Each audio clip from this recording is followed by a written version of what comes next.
Hello, great people. Welcome back to Global Happenings. Today, we're so excited to have you again. The issue of IPOP and Soludo sit at home and the rest has been quite topical in the southeast, and he has been warned to stay off from the activities that have to do with agitators and to face what is before him, which is governance. You're going to see the perspective where the senior pastor of the Bible-based Miracle Assembly came from, who is also resident in Anambra State. We'll be giving you full details of these and some of the reactions of Nigerians. But before we do this, if you've not subscribed, please do well to hit on the red subscribe button and also the bell icon so that you get notification anytime we publish our videos.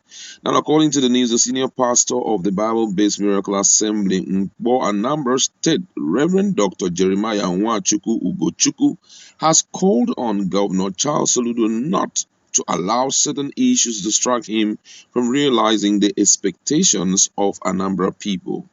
Reverend Nwachukwu suggested that delivering the dividend of democracy and good governance to Anambra people are more paramount than meddling into the affairs of agitators. Speaking to newsmen in his church located at number 19 Ezendu Street off Mercedes-Benz Avenue, Nkpo, Idemili North local government area of the state, the cleric suggested that since the sit-at-home initiated by the indigenous people of Biafra IPOP did not stop Soludo predecessor and other governors of the southeast from actualizing the businesses of governing their state, he should not allow it to sway his attention.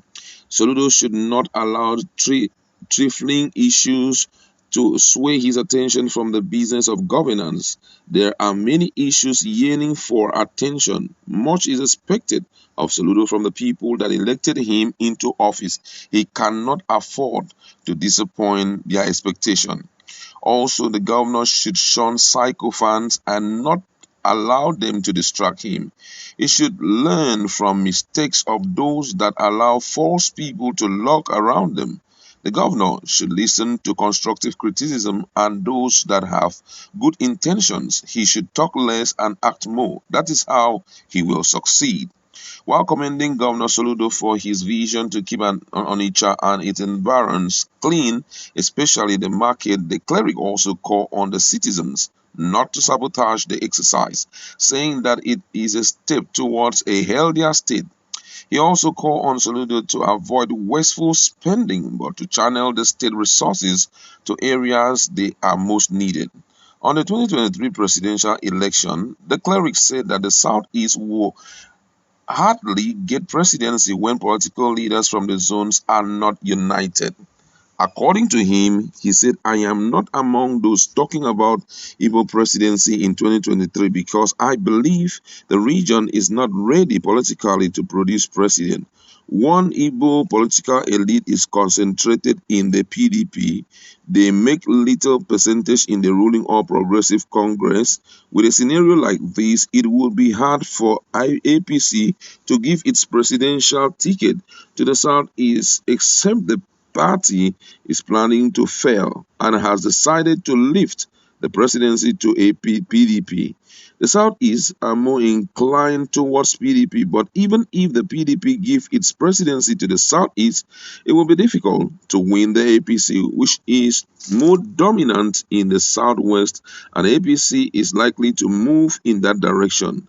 The Southeast believe it is their turn to produce president. They believe that they have sacrificed so much to the unity and continue coexistence of Nigeria. They are insisting that the presidency should rotate not just between the north and the south, but also between the southwest and the southeast. They are correct. But unless Nigeria would decide to give the slot to the southeast on a platter of gold, it is clear that the votes of Igbo people alone cannot give them presidency. In 2015, the entire Southeast gave Jonathan 2,500,000 votes. How could the Igbos decide their fate in 2023 with that number?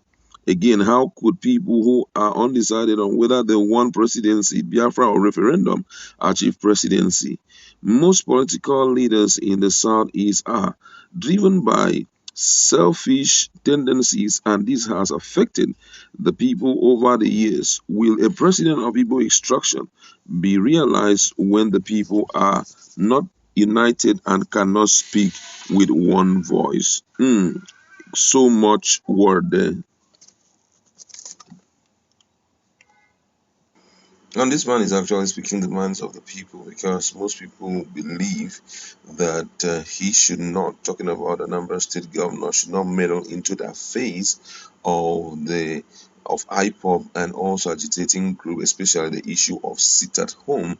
But I believe that he has come to a point of, call it a compromise with IPOP somehow, but there's something that is really lacking. I feel that unfortunately he is thinking that the state before now was not controlled by the governor, but it was controlled by certain powers who are manipulating things and running the show of the state according to their dictates. And that's what he doesn't want to see happen. First of all, when he came on board, he stopped activities of area boyism in the area of revenue collection.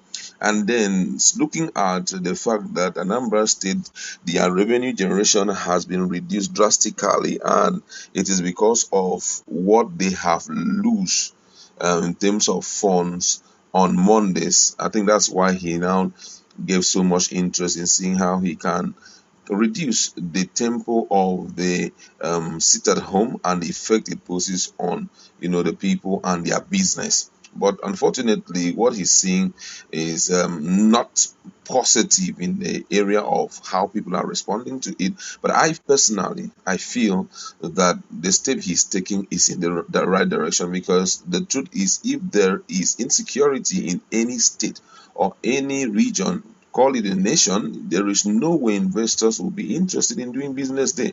And guess what? Even the rate of transaction will reduce in that particular environment. Most people would not want to come close there. Yeah, we know that sit at home is something done to see how they can secure the release of Mazi Nnamdi Kanu, its effects, and call the federal government to release Mazi Nnamdi Kanu.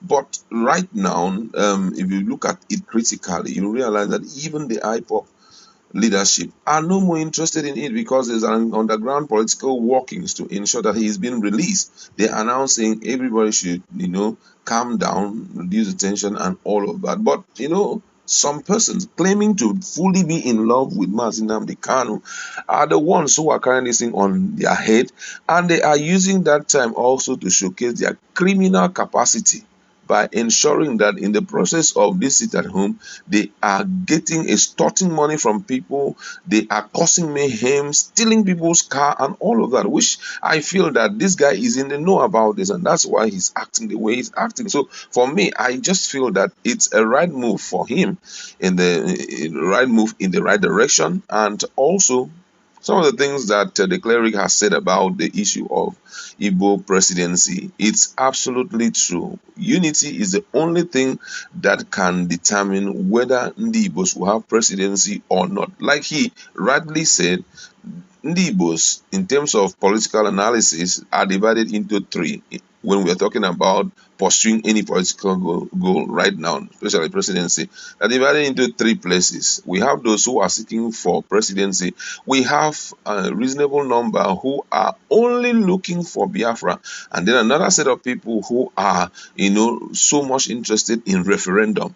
Now, if you mesh the two, those who are looking for, Biafra, and those who are looking for referendum, if you mix them together, you realize that that's the consequences of bringing them together, shows that there will be lesser people who are supporting presidency, and if they are reduced automatically in a period of voting, the number of people that are going to be voting for IPOP will not be much. And because of lack of this oneness of voice, there is no way they can get presidency. For me, all what he has said is absolutely right, but the big question is, when will Igbos be in unity to pursue the same purpose? With time, we'll get to know all of this, but we'd like to leave it there.